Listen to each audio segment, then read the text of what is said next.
Now to a story Western Mass News has been following exclusively for several weeks. Illegal dumping and trash taking over Loon Pond in Springfield. After several reports on Western Mass News and calls to city leaders, a meeting was put together tonight for community members in Indian Orchard to voice their concerns and questions. Western Mass News reporter Caroline Powers continues to get answers on how city leaders are trying to tackle the problems. On July 12th, Western Mass News was there with Brett Richards, a volunteer who has spent his time cleaning up Loon Pond. Today it looks great. It's looking a lot better. Before it wasn't, and we're getting there, one bag at a time. But there's still work to do.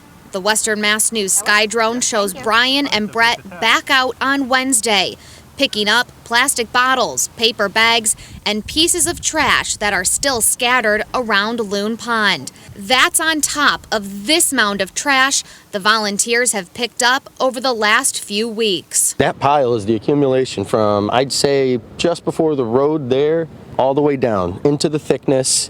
But 2 weeks ago, the Springfield Parks Department put a gate up at the Loon Pond boat ramp, putting a halt to Brett and Brian's cleanup efforts, and surprising City Councilor Orlando Ramos. We do need a solution for the illegal dumping problem, but closing the park is not a solution.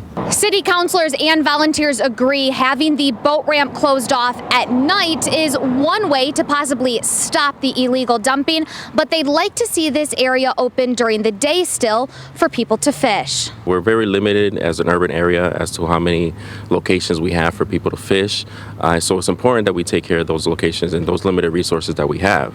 Ramos says they hope to find out at Wednesday night's meeting why the city closed Loon Pond for fishing without notifying anyone, and how they are going to come up with a plan to address the illegal dumping issues. Brian has several ideas, and city officials are listening. We want to see maybe netting here. It's going to prevent the trash that blows from these businesses, and surveillance, so that maybe it does happen during the day. Well, now we know who's clear license plate. In Springfield, Caroline Powers, Western Mass News.